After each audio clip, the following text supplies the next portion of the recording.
They say history is written by the victors, but those who write history can hide little lies in between. April 30th, 1945.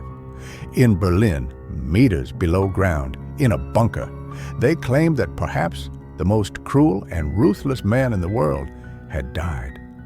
While the whole world celebrated, no one knew about the shadows emerging from the back door of the bunker. Did Hitler really die?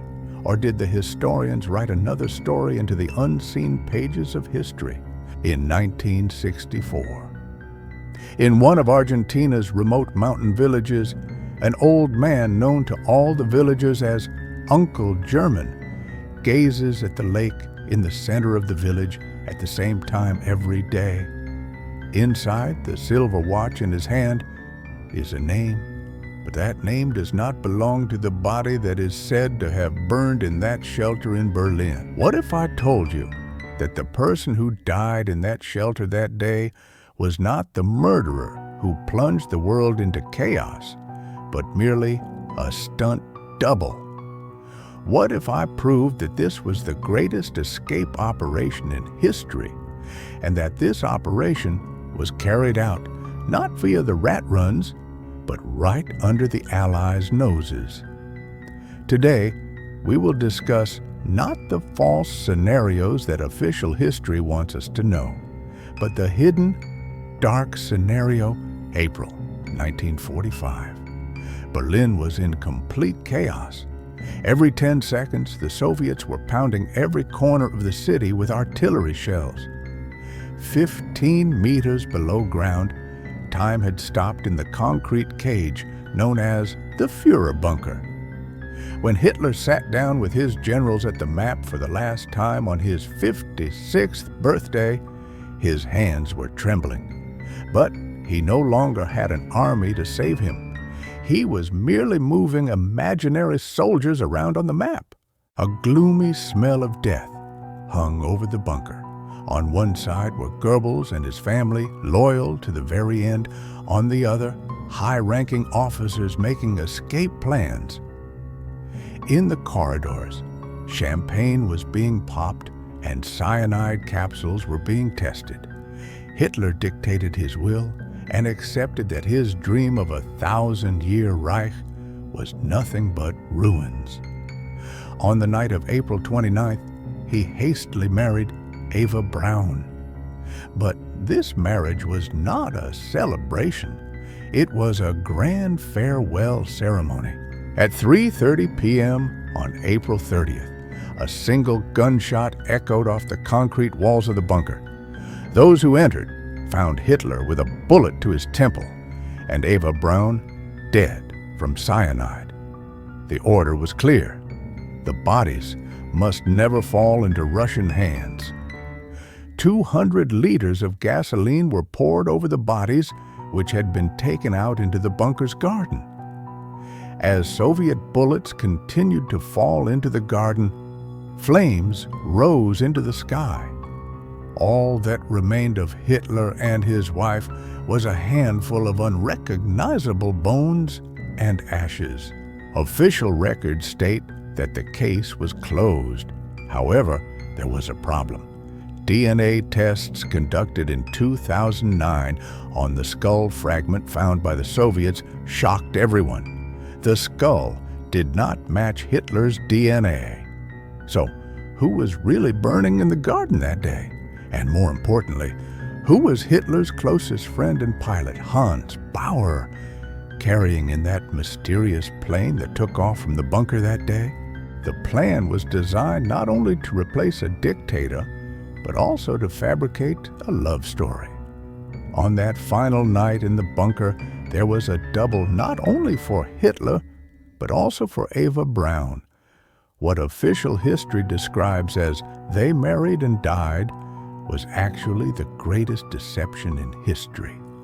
As the two doubles were sent to their deaths in that famous room of the bunker, the real Adolf and Eva had already packed their backpacks in the back corridors. Eva Braun had chosen to go with Hitler. But this was no honeymoon, it was exile.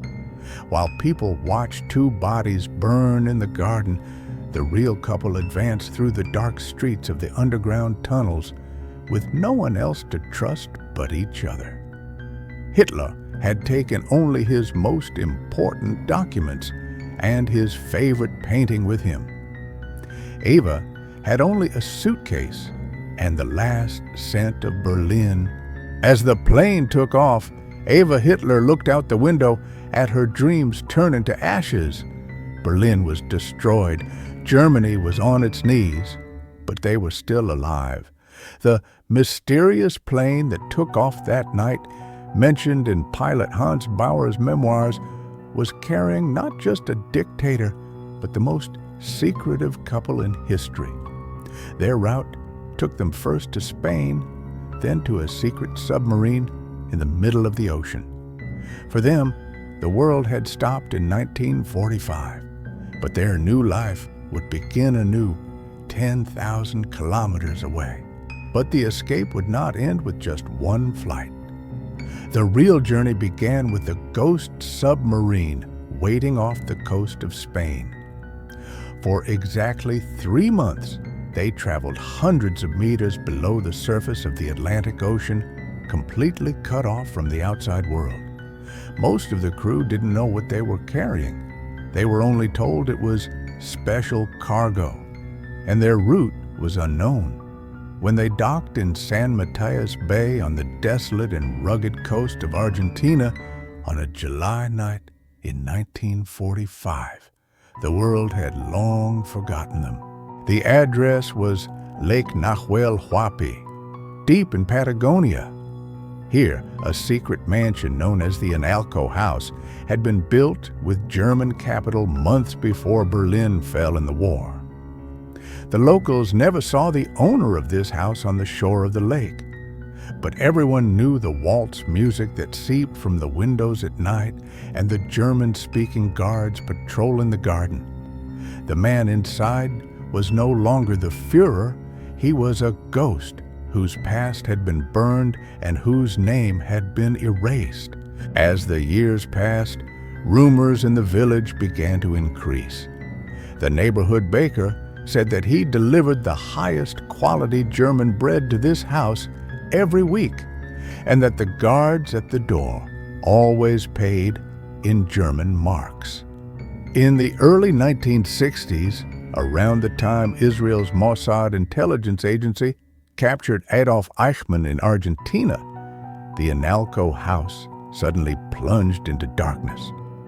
That night, another plane took off from the secret runway behind the mansion and disappeared into the darkness of the Andes Mountains. This was his second and final escape. Official history showed us a corpse, but that corpse's DNA was never verified. Today, a truth is still whispered in the mountains of Patagonia. He never died in Berlin. Do you think the world's greatest criminal could have lived out his days peacefully by a lake instead of paying for his crimes? The decision is yours.